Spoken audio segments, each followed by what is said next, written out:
100% of people with an autoimmune disease have leaky gut, bad leaky gut. 100% of people with coronary artery disease have leaky gut. 100% of people with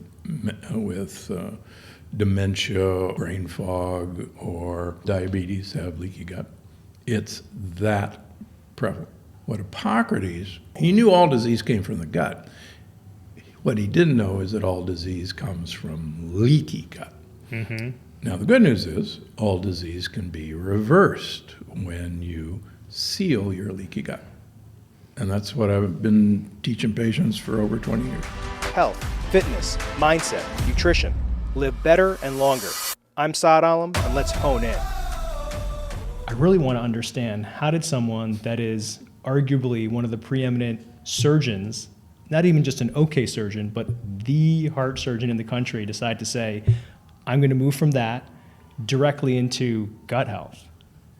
What an idiot, as my wife reminded me for many, many years.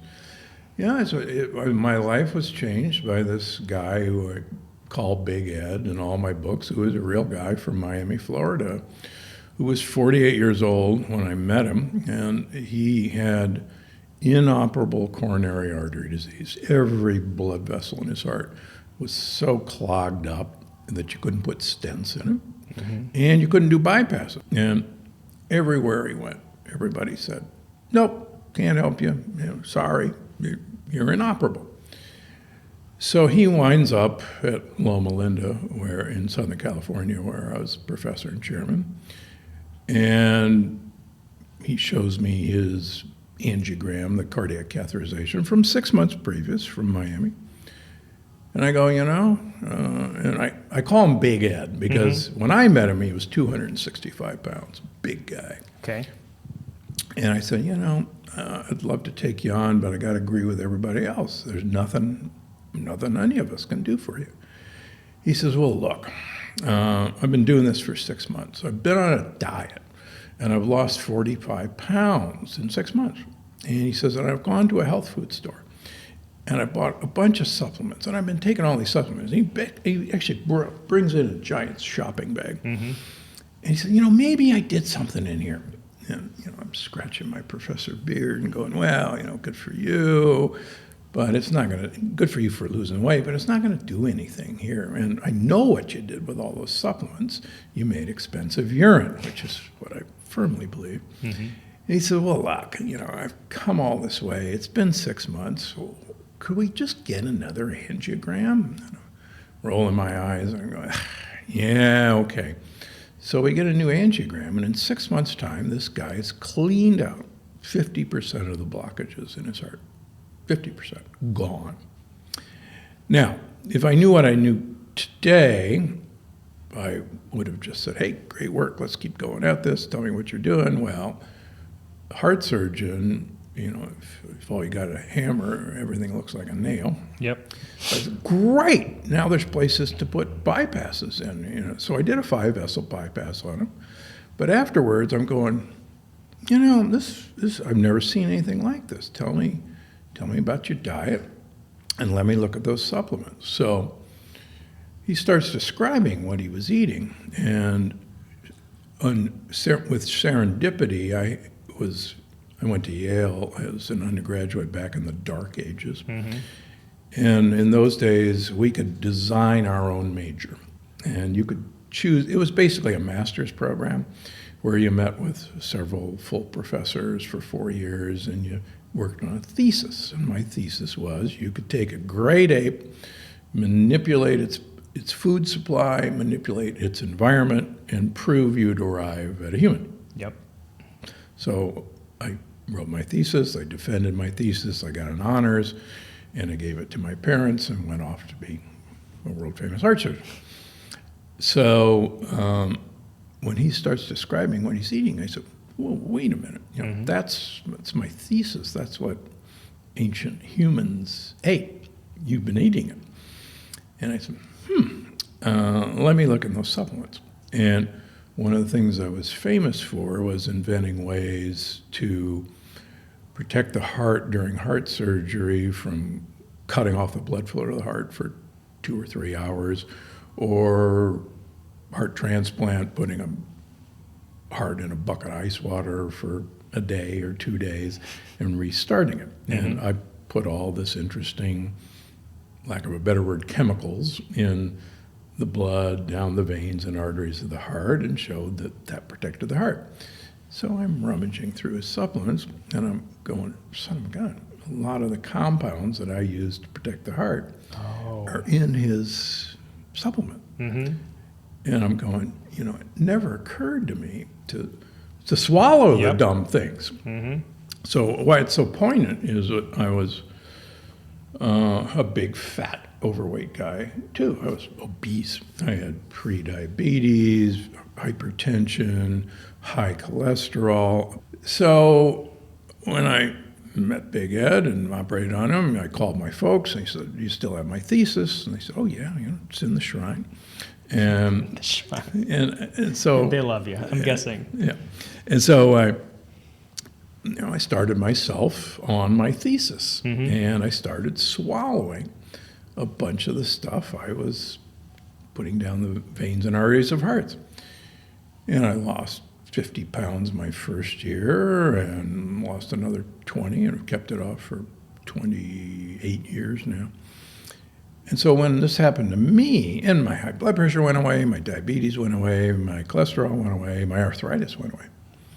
I used to have migraine headaches doing baby heart transplants. Never again. I mean, I don't have them. So I would operate on patients at Loma Linda, and then I'd give them my diet and send them to Costco or Trader Joe's or a health food store for supplements, because there wasn't an Amazon. And lo and behold, the same things happened to these patients. So after a year of doing this at Loma Linda, I looked in the mirror one day going to work, and I said, you know, I've got this all wrong. I shouldn't operate on people and then tell them how to avoid me in the future. I should teach them to avoid me, and I'll never have to operate on them.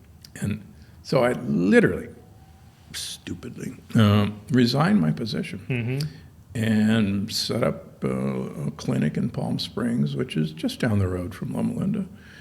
And because I'm a researcher, I asked patients, look, I want to take some foods away from you. I want you to eat some foods. I want you to buy these supplements at a health food store. And I want to draw your blood every 3 months. Insurance will cover it. And I want to see what happens. And, you know, so that's how all this crazy stuff started. Really quickly, tell people what leaky gut exactly is in like the most simplistic definition.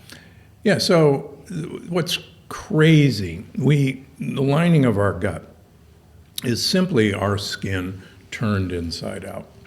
And the surface area of the lining of our gut from our mouth down to our anus is the same surface area as a tennis court inside of us. That big. That's unbelievable. Yeah. Yep. Some people argue 2 tennis courts, but let's not quibble.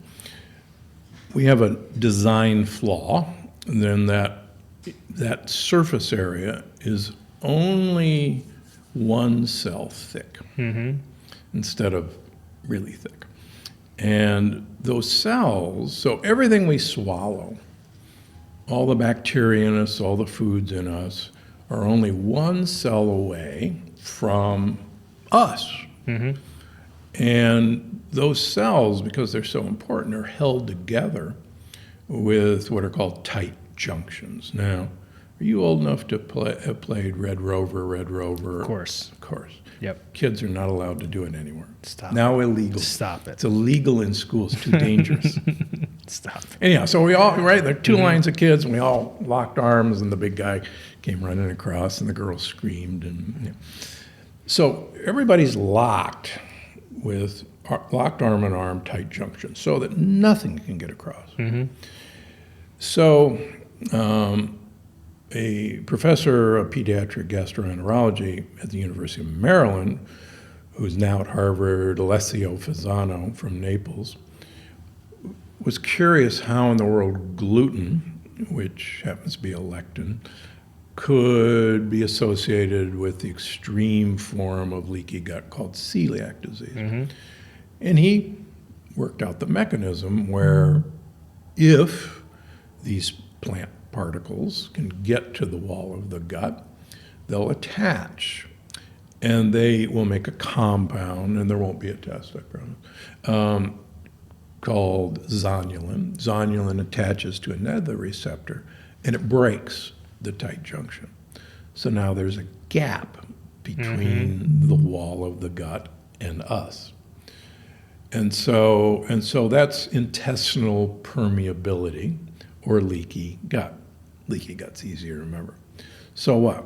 Well, now bacteria can get through the wall of the gut. Food particles can get through the wall of the gut. And other interesting pieces of bacteria. Now the problem is 80% of all of our white blood cells, our immune system, line the gut wall. 80%. 80% are sitting right in our gut. They're right there. Okay. Why? Because that's the place mischief can come through.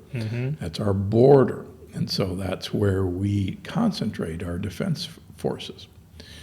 And what I and others have shown is that once that activation occurs, a chain of events occurs through what's called molecular mimicry, that we begin to attack other proteins in our body that resemble the things that are coming across.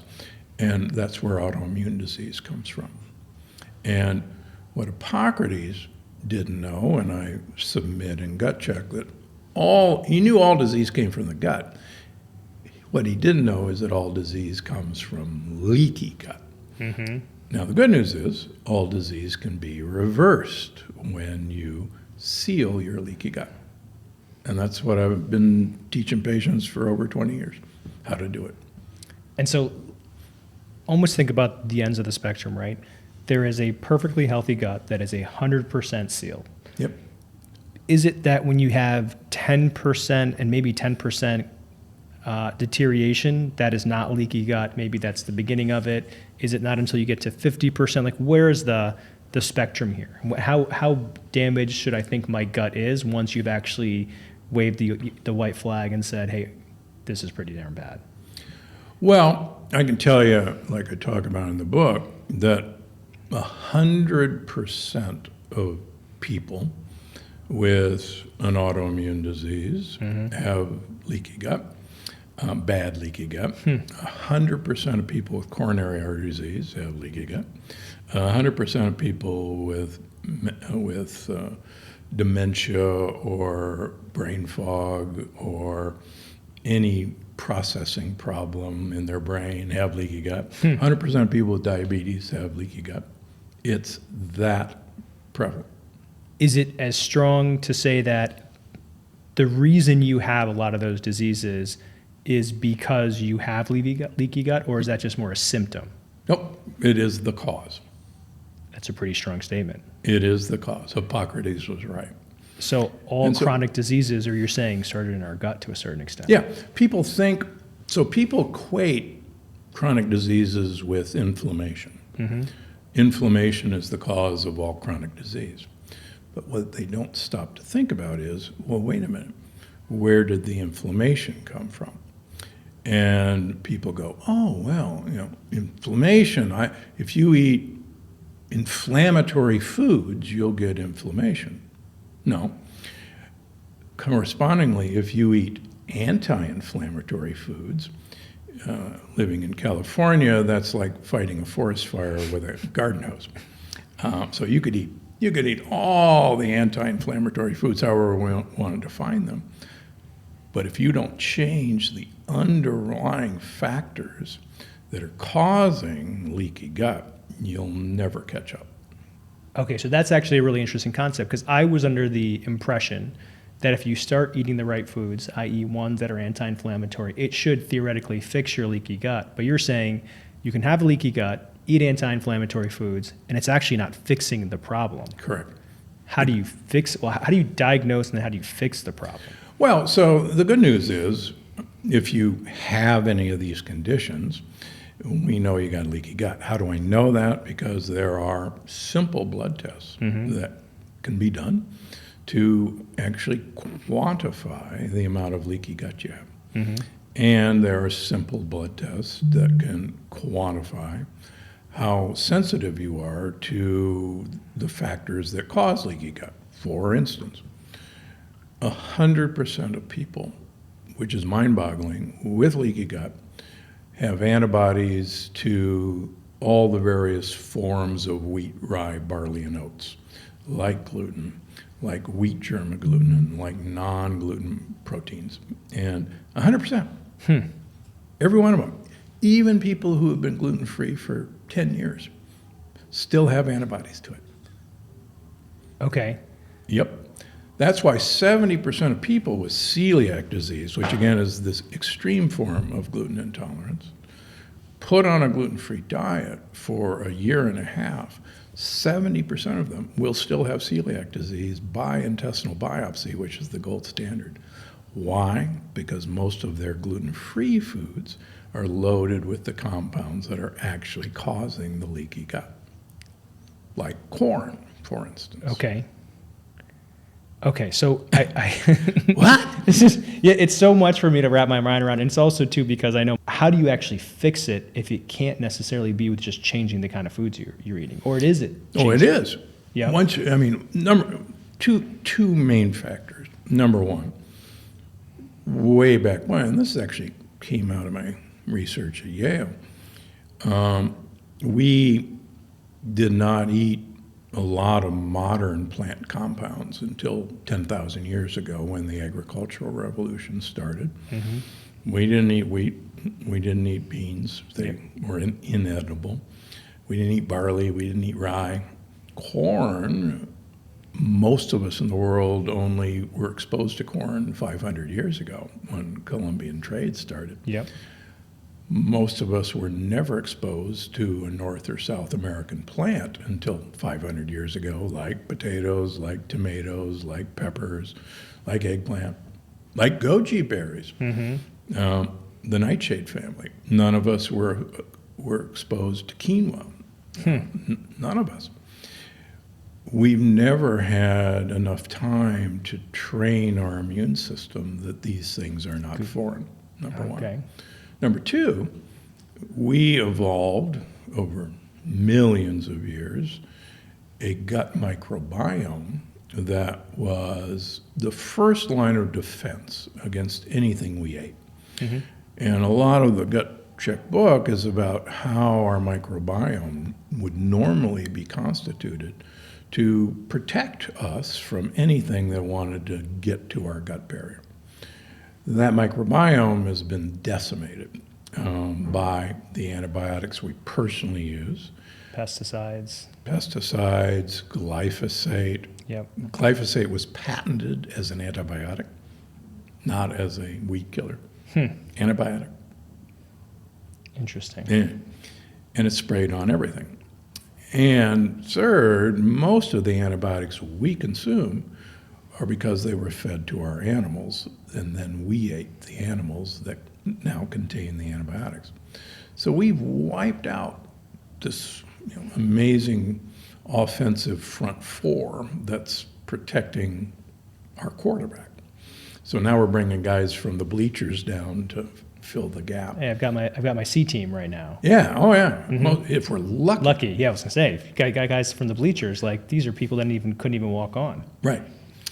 So that's part one. The other thing which we've learned through the years is not only are those guys gone, but those guys were actually in charge of teaching the immune system, our white blood cells, who they should be worried about and who they shouldn't be worrying about. Mm-hmm. And who's got these guys back and who they really should worry about. And that's completely gone. I'll give you an example from my patients. So 100% of people, let's just use gluten for an example, have antibodies to gluten when we see them. Okay. Within 9 months, for most people, we can seal their leaky gut.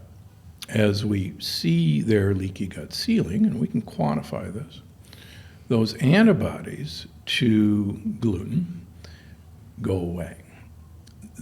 By 9 months, all of my patients no longer have any antibodies to the various forms of wheat, like gluten. They're gone. Now you go, what the heck? Why are they gone?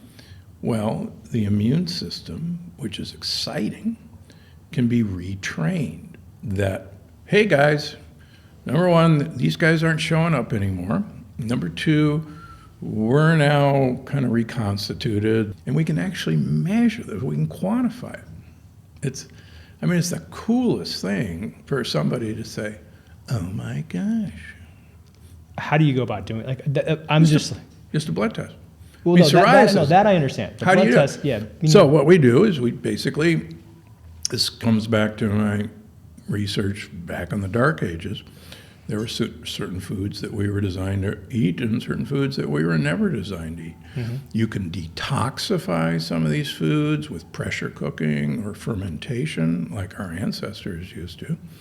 But we just basically take troublemaking foods away from people, primarily most of the grains and pseudograins, except millet and sorghum. We take away their beans, their lentils, their rice. We take away the nightshade family, or you can peel and de-seed your tomatoes. And we take away peanuts and cashews, which are just deadly for most people. So what? Sorry. I was going to say, a lot of these things are things that I love. Of course. Yep. Most of my patients who are struggling with an issue are, for the most part, eating very healthy. Mm-hmm. But the healthy foods that they've been told to eat are the things that are actually causing their problem. So is it really like a diet elimination? Well, it's a diet modification. It's not an elimination diet because we give people tons of food, but we're taking away the foods that, number one, we were never designed to eat. And then to your prior point, you said that you can reintroduce those foods once your gut has actually said, you know what, we've got the A team in, this is the elite immunity force that's going to be making sure that it blocks everything out. Why is it that you can reintroduce those foods after you've basically reinvigorated your defense and it not happen again? Well, because number one, you no longer have leaky gut, number one. Number two, it turns out that if you have a diverse gut microbiome, they love to eat these things. For instance, believe it or not, there are bacteria that love gluten. They just think it's delicious. None of us have those bacteria. You hear people say oxalates really bother me. Oxalates, like in spinach or avocado, and I get pain and joint pain. Those people lack the normal oxalate eating bacteria. And people who have the oxalate eating bacteria, oxalates are not a problem. One of the most striking features is we study super old people, folks 105 years old, and look at their gut microbiome. These people, in general, have a gut microbiome that resembles a 30-year-old's microbiome.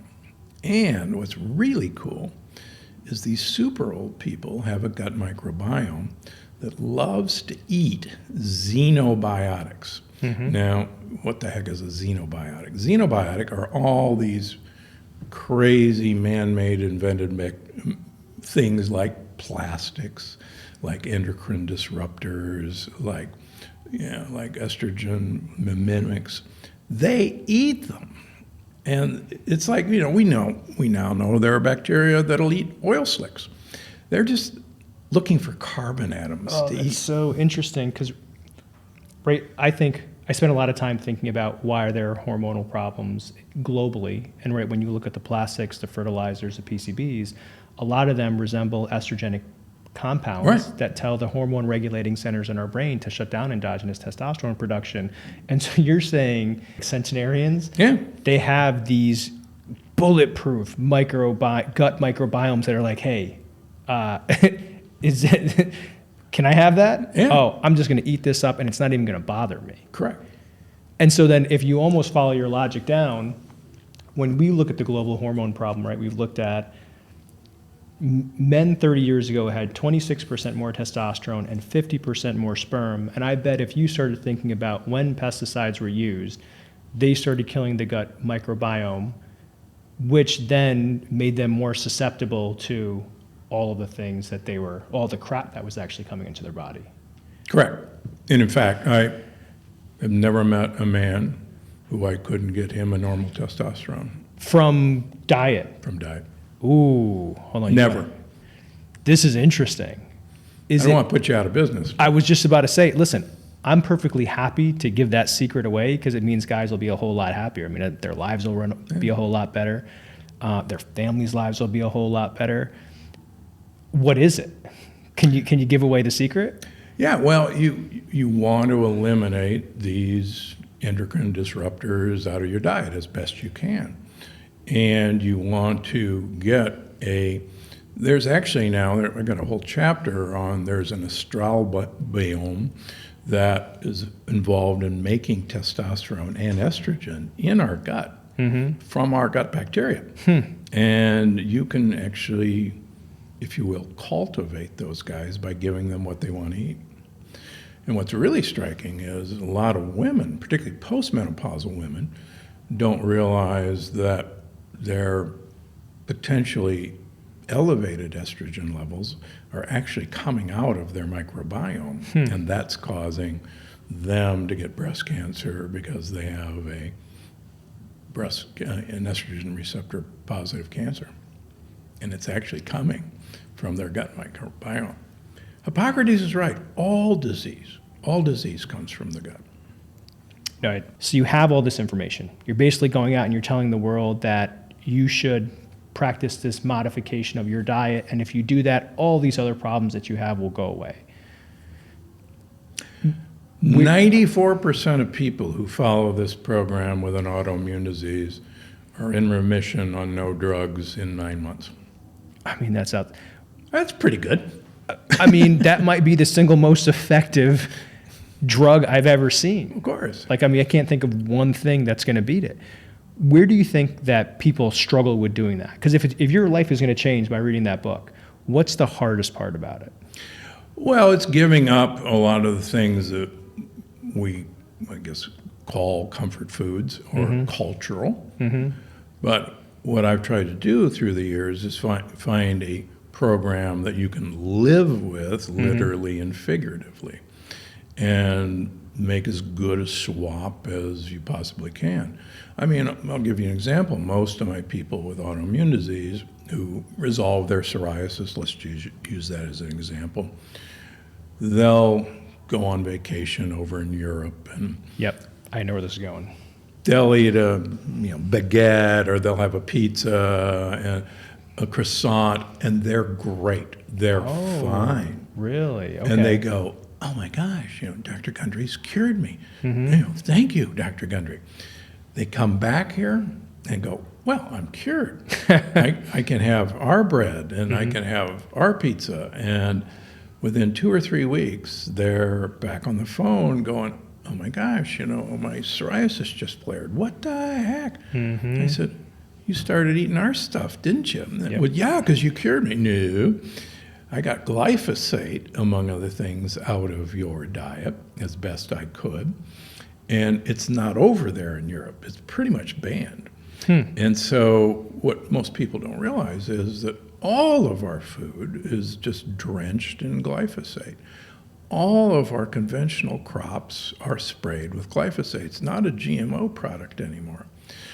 And so all of our wheat's sprayed with glyphosate, all of our oats. That also means all of our animals are eating it too then. Bingo. So it's fed to our animals. So now they're the conduit to it. I mean, it's spread in our schools. We spray it on our sidewalks. Most California wines have glyphosate because it's sprayed between the rows. And so glyphosate, again, it's an antibiotic. And the weird thing about glyphosate, it can cause leaky gut all by itself. You don't need any other help, number one. And number two, glyphosate particularly targets the tryptophan pathway making bacteria, which makes serotonin, the feel-good hormone, makes GABA, calms down dopamine. And they're all killed whenever we eat a glyphosate-containing food. So what you're almost saying, though, is like if we live in this country, it is really hard to get away from those things. That's true. Well, a couple of weeks ago, a new review of fast food came out, and all fast food in the United States is loaded with glyphosate. The number one, which shocks everybody, the highest content of glyphosate is in Panera bread foods. Panera, the fast food. It's interesting because Panera is kind of marketed as feeling cleaner than McDonald's, Burger King. Yeah, and it's the number one. Quaker Oats has huge amounts of glyphosate. Organic oats have huge amounts of glyphosate because it drifts from the field next door. So can you actually, great example, I love oats. It's like the main carb in my diet. You're not a horse. Okay. Horses were designed to fatten. Oats were designed to fatten horses for winter. And one of my daughters is a horsewoman, and she assures me that's the only purpose of oats. What can I do to replace them? So use millet or sorghum. They're hull-less. Okay. Oats have a protein that cross-reacts with gluten. And there are no such thing as a glyphosate-free oats in this country. I actually literally this morning bought a 10-pound bag of oats that I'm going to go home and I'm going to toss out. Give it to your horse. I will give it to my horse. Yeah. So, sorghum and millet are great replacements. Okay. Okay. Millet is, and it literally is, it just doesn't have a hull on it. It doesn't have a hull. Most of the plant's protective systems are in the hull. And these defense systems are called lectins. And lectins are one of the ways a plant tries to convince you it would be a really dumb idea for you to eat that plant baby. Originally, plants were here first. They had a really good before animals arrived. Nobody wanted to eat them. Insects were the first plant predator. They came about 80 million years later. Lectins were designed by plants to paralyze the insect. So if the insect couldn't move, Can't eat it. Can't eat. So plants develop chemical biological warfare because they can't run, they can't hide, they can't fight. But they're chemists. I mean, they can turn sunlight into matter, and we can't yet. So that's how they do it. And that's what I've focused on all my career is, okay, how these guys figured this out. And why did our ancestors purposely avoid all these foods or detoxify them by fermentation? For instance, the Incas, everybody says, well, the Incas eat quinoa, look how strong they were. The Incas didn't just cook quinoa, they knew how dangerous it was. So they let it rot, they fermented it. Then they cooked it. And it's not on the package directions. The Italians, when they eat beans, soak it for at least 24 hours, sometimes 48 hours. And if you've ever soaked beans, you'll notice that this foam comes up to the top of the water. Yep. That's fermentation of the beans, and the lectins are on the skin of the bean. The fermentation, the bacteria, bless their little hearts, like to eat lectins. And so they do the work for us. So all these cultures, and I go around the world studying how these guys figure this out. Theoretically, I could maybe be suffering from leaky gut syndrome. I'm actually going to do a blood test. I mean, I look at like 300 biomarkers every 90 days. So what are the ones you think I should be looking at? So you want to look at anti-zonulin IgG, Okay. anti-actin IgG, and anti-LPS IgG. LPS is lipopolysaccharides. Okay. I don't swear, but I call them little pieces of shit because they're actually bacterial cell walls. And these are the classic for looking at leaky gut. Okay. And the cool thing is you can watch them go away. I've got to eat about 120, 140 grams of carbs per day, for my diet. I can't replace it all with millet. Sure, you could if Could you I? wanted to. Okay, that's a true statement. I could if I wanted to. I could go buy a 50-pound bag of millet. What else is on that list? I mean, you could pressure cook white rice, and use basmati rice, preferably. Okay, that's easy So one. that's easy. I have a lot of Indian descended patients, and that's the compromise we make. You can pressure cook lentils. Works great. There's several companies that pressure cook beans and lentils. Eden brand is one of them. Another one is called Jovial. It's an Italian company. Think about a happy person. So and they pressure cook.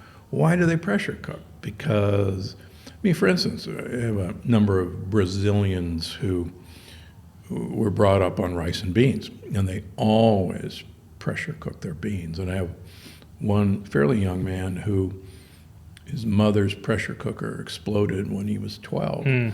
And so they didn't use a pressure cooker again. And that's when his issues started. He developed, terrible gut issues, bloating, and then he developed 2 autoimmune diseases. And the minute we traced it back, we said, of course, it was when your mother stopped pressure cooking your food. Oh, it's interesting. Yeah. Let me turn, other than the fact I'm dealing with the reality that I've got to change my entire diet after this conversation. I'm sorry. I'm not. I'm stoked about it, because that means if I figure out, I feel great generally, but if I can feel better and it's that simple, I'm going to get rid of it tomorrow. Like I'm pretty much like you said. I'll speak to facts. I'll try it out. I'll eliminate them. I'll see if I feel any better. I'm going to go look for those 3 IgG, LPS, the little pieces of shit. I'm going to go find those guys. What are your feelings about keto?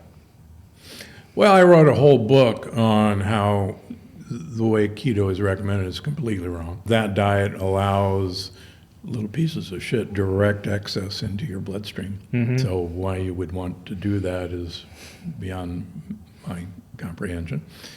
These pieces of bacteria ride on a truck that carries fat across the wall of our gut. And there won't be a test, so they're called chylomicrons. And these LPSs literally jump onto the truck to ride across the wall of their gut. The problem is that our immune system has barcode scanners that they read what. Are you good? Are you bad good? Exactly. It's like, a passport reader. Are you on the no-fly list? They can't tell the difference between a dead bacteria and a living one because they're just reading the wall. If you remember, the Iceman became famous by having himself injected with LPSs in his bloodstream, which in a normal healthy volunteer would cause septic shock. Your blood pressure would drop to 0, your heart rate would go to 170. So he, using breath techniques, was completely immune to that effect. And he taught 20 people to do it as well. But normally our immune system sees these guys and says, oh my gosh, the wall of our gut the hordes are coming across the Great Wall of China, we're under attack, mobilize the troops. Wherever you see these guys attack, and among other places that these guys deposit, is in the wall of our blood vessels. And there, the inflammation is literally because our immune system sees them and says, these are abnormal, and go for that. What people got wrong about keto is that ketones are not a great source of fuel. In fact, if you look at elite athletes on a ketogenic diet, only 30% of all their fuel use is from ketones. 70% is from free fatty acids. The reason ketones existed in the first place is because free fatty acids, if you're starving or on a ketogenic diet, can't get through the blood-brain barrier fast enough because they're too big. Yep. Ketones are tiny, and they can get through the blood-brain barrier, and so they can keep the brain alive. But what no one really quite got is that ketones are important because they're signaling molecules that tell our mitochondria that times are really rough and you're starving to death, and if you don't do something to protect yourself all is lost. And this was actually discovered in the year 2000 by Jeffrey Brand, who wrote a simple paper called Uncoupling to Survive. And I spent, this is the third book talking about it. Mitochondria uncoupling has nothing to do with Gwyneth Paltrow getting a divorce. Not that kind of uncoupling. We normally couple in mitochondria oxygen and protons to make ATP.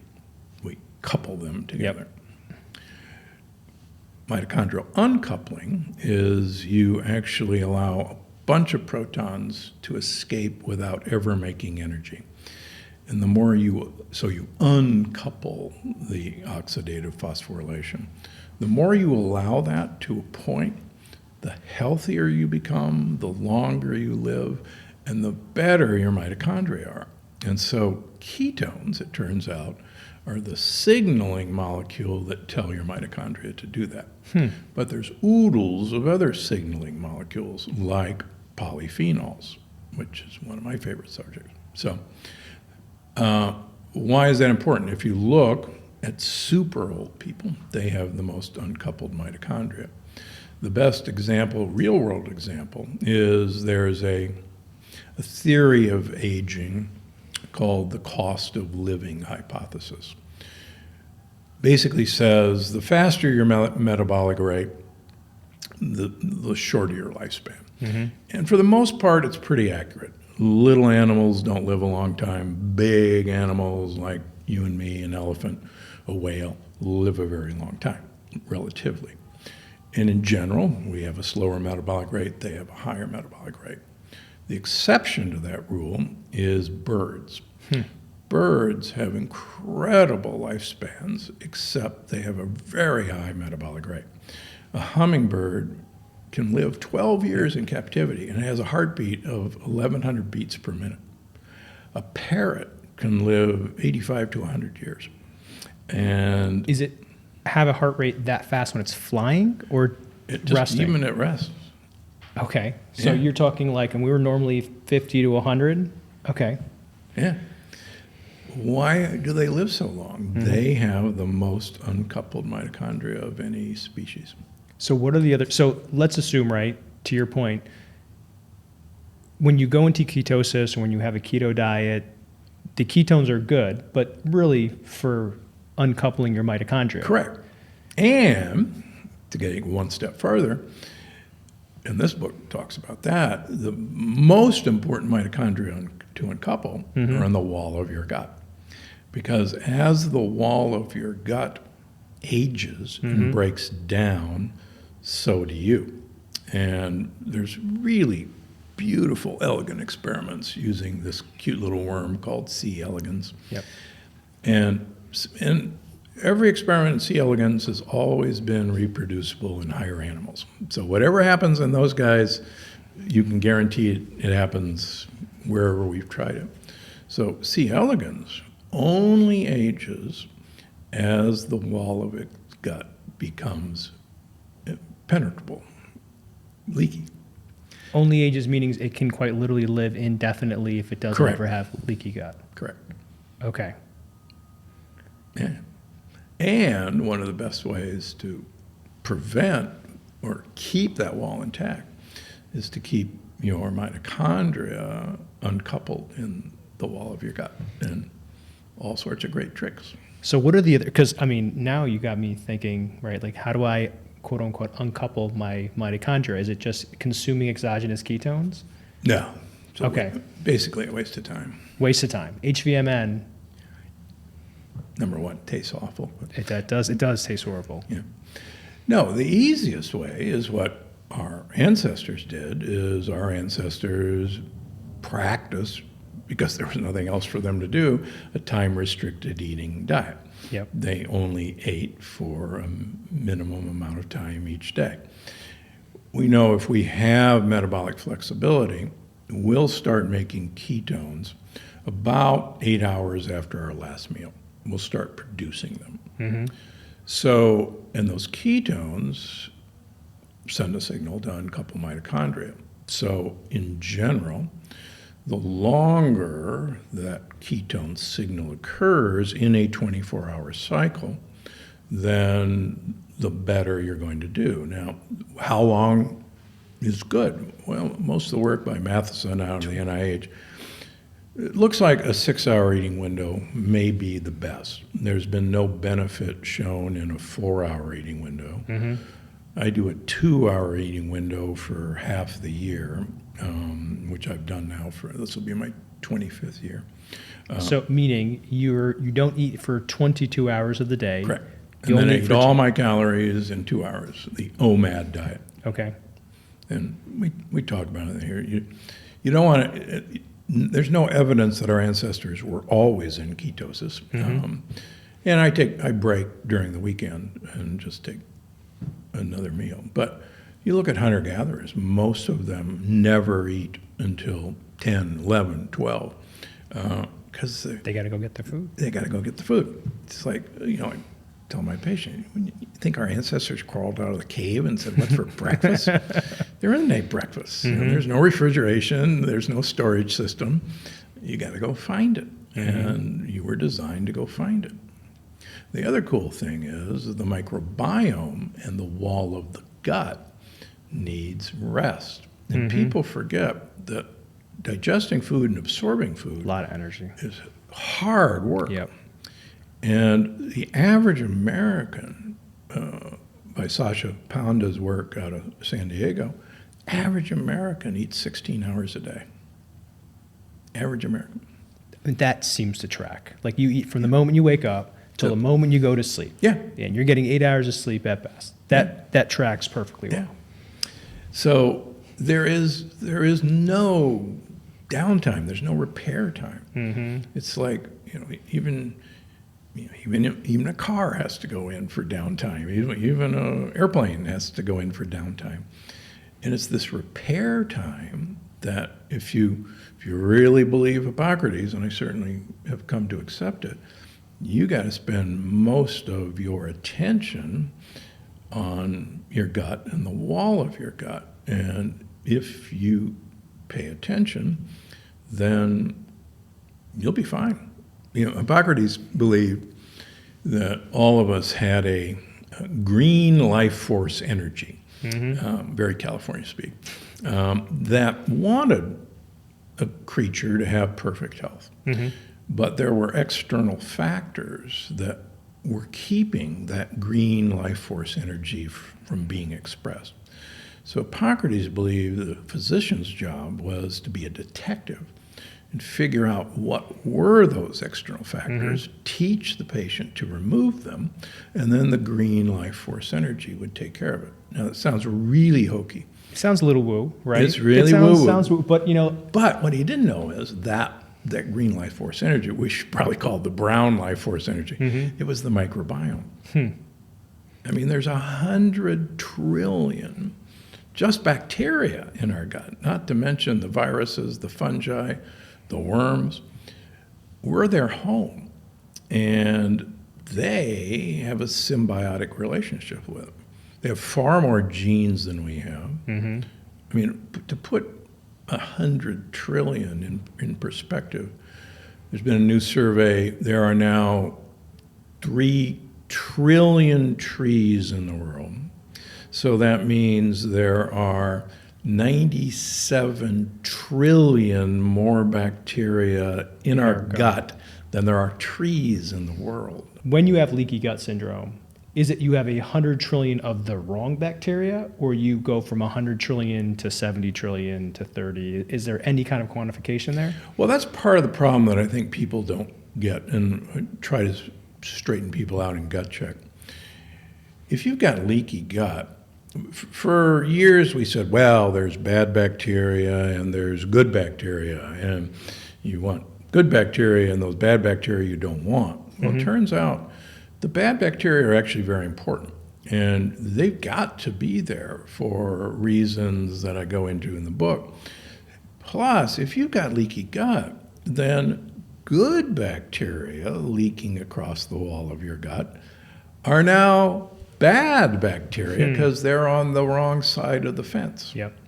So you could have phenomenal, good set of bacteria and still have leaky gut because you're munching on oatmeal and wheat and Ezekiel bread. Ezekiel bread, I know. And That's what it is. all those wonderful good bacteria will head right across the wall of your gut and be responsible for mischief. The other thing too, because you wrote an entire book on the keto diet. I see so many damn Instagram, Facebook, MCT oil, MCT oil, MCT oil. What's your thought on it? Well, so MCT oil is absorbed through the gut in a totally different process. It is actually absorbed directly through the wall of the gut. It doesn't have to go on one of these moving bands. It goes directly to the liver, where it is converted into ketones. The cool thing about MCT oil is you could have a bowl of berries and have a tablespoon of MCT oil, and you will produce ketones, even though you ate carbohydrates. So if you want to induce ketones easily, then MCT oil works really well. The problem with MCT oil, particularly for women, is women are very sensitive to MCT oil.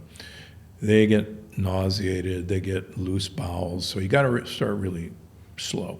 Yep. I found in my practice that women do better with powdered MCT than they do with the liquid. And so an easy way to start is get an MCT coffee creamer and start there. It's an easy way to introduce it. What are the things that you do to have energy, live longer? What are the 5 things that you do that are absolutely non-negotiable? Well, it sounds trite, but you do need decent sleep. Yep. And so many people think that they don't, and that's just a misnomer, sorry. I listen, you're preaching to the choir. I think sleep is actually the number one thing, I would argue. Number 2, I do think that if you're going to stack them, sleep comes number 1. Bowel rest probably is way up there on number 2. You got to have repair time. And it's repair time not only for your bowel, but also for your brain, and I go into why that's so important. Number 3, you've got to get antibiotics and antibiotic-like substances like glyphosate as diminished as possible. And then you've got to take out the worst offenders, and I have a whole list of the troublemakers, and these aren't like, I have nothing against a lot of the things I tell people not to eat. It's I see patients 6 days a week, even on the weekends, and on the 7th day I'm at Gundry MD, so I don't take a break. And I test my patients' blood every 3 months to look for what we did with that dietary change. So again, I've got no dog in the fight, so to speak. When I say something, I'm not conjecturing. I don't have a bias. I'm not a TikTok influencer. I'm saying, look, folks, this is what I've learned after 25 years of measuring patients' blood, asking them to take foods away. The other thing, where are we? 5, is supplements do not make expensive urine. They do not. They are essential, particularly if there's one supplement that there's 2 supplements that every human being has to take. Vitamin D3. Yep. The average American should be taking 10,000 international units of D3 a day. Average American. Check. Yep. Then you need timed release vitamin C. We are one of the few animals that don't manufacture vitamin C. And vitamin C leaves our system after 3 or 4 hours. So you gotta get about 1,000 milligrams of time-release vitamin C into you every day. I've read a lot about centenarians, and it feels like some of them, though, are the kind of people that could smoke a pack of cigarettes a day, and it doesn't matter because they're supposed to. Cigarettes are one of the greatest inventions for longevity that have ever been invented, and I have a whole chapter on it. Most of the blue zones are blue zones not because of the foods they're eating, but because they are heavy cigarette smokers. Oh, that is Now, I'm bizarre. not telling people to go out and start smoking, but nicotine is one of the greatest mitochondrial uncouplers that's ever been invented. Pure, so you could use something like transcriptions or methylene blue and probably get the same. Methylene blue is a mitochondrial uncoupler. Okay, That's actually how it works. perfect. Well, Dr. Gundry, I appreciate this tremendously. I feel like I'm going to go home. I'm going to do a whole lot of throwing away, which I'm excited about, by the way. Where can people find you? Where can they get your new book? And your new book is not out yet. Correct. It comes out January 9th, but you can order it now wherever you get your books, Amazon, Barnes & Noble, Target, wherever. Thank you so much. It's been great having you Hey, here. thanks for having me.